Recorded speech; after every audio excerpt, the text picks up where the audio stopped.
Lo primero, enmarcar cuándo se realiza este estudio, que es al principio de la salida al mercado del electrodo perimodular fino. Y entonces en aquel momento nos planteamos, ¿no?, qué diferencias podían existir con el perimodular antiguo y con el electrodo recto. Y por lo tanto estamos hablando, digamos, de las primeras fases de uso, ¿no?, del perimodular fino, en aquel momento el 532, ahora 632. Bueno, la conclusión más relevante, ¿no?, que tenemos después de este estudio es que al final, al cabo de un año, se hizo un seguimiento de un año, al cabo de un año los resultados con electrodos rectos y perimodulares eran lo mismo, pero la evolución en la adquisición de resultados era más rápido con el perimodular. ¿Eso qué ventajas tiene? Yo creo que luego nos lo hemos planteado ya a posteriori, ¿no? Es decir, bueno, ¿en qué medida esto es interesante? Especialmente en pacientes con pérdidas asimétricas, single-site deafness, es importante reforzar, ¿no?, que tengan unos resultados óptimos lo antes posible. Desde el punto de vista quirúrgico, bueno, realmente el implante recto pues, te permite siempre una vía a través de la ventana redonda, el perimodiolar en la mayor parte de los casos, pero hay veces que tienes que ampliar porque hay anatomías de la ventana redonda muy estrechas, ¿no?, y tienes que hacer ampliaciones de ventana redonda. Pero en líneas generales yo creo que técnicamente el 632 actual es un implante técnicamente sencillo de colocar y que asegura niveles, ¿no?, de atraumaticidad muy buenos. Depende, lógicamente, de la anatomía de la ventana redonda, es tremendamente variable, no solamente en el tamaño, sino en la orientación, y entonces eso hace que en algunos casos puedas utilizar una ventana redonda pura sin ningún tipo de dificultad, otras veces tienes que fresar más para exponer la membrana de la ventana, eliminando las paredes del nicho, e incluso fresar, ¿no?, lo que corresponde a la cresta fenestra, ¿no?, de la ventana redonda. Pero eso es algo que tienes que ver en el mismo acto quirúrgico, ¿no?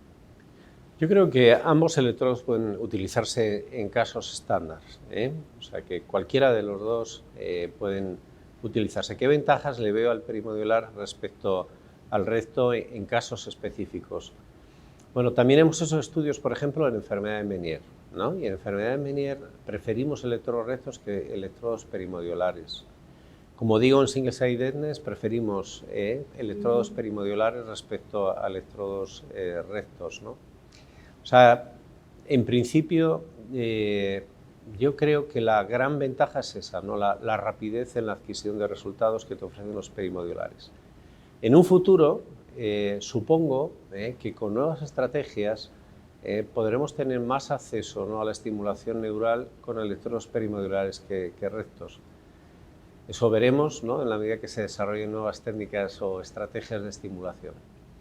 No, sin duda, ¿no?, es un factor tremendamente importante la reducción del volumen de ocupación, ¿no?, de los espacios cocleares, ¿no?, en este caso la escala timpánica. Por lo tanto, ese es un factor súper importante en términos de atraumaticidad, es súper importante en términos también de adquisición de una posición más perimodiolar que el que teníamos con el actual 612, y por lo tanto, bueno, eso sin duda una gran ventaja. Y la otra ventaja que también tiene es la reducción de dislocaciones de escala timpánica a escala vestibular.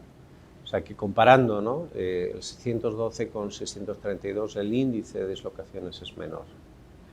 Yo creo que es tremendamente importante reconocer que estamos en una época en la que la cirugía del implante coclear siempre debe realizarse bajo técnicas mínimamente traumáticas. O sea, este es el mensaje número uno, ¿no? Es decir, no basta con colocar una guía de electrodos dentro de la cóclea, sino es muy importante cómo se hace.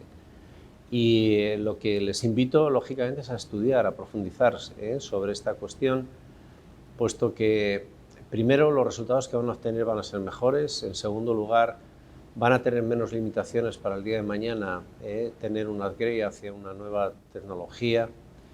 Y indudablemente, pues esto en definitiva va a abrir más posibilidades a los pacientes que si no hacemos las cosas bien desde un punto de vista quirúrgico.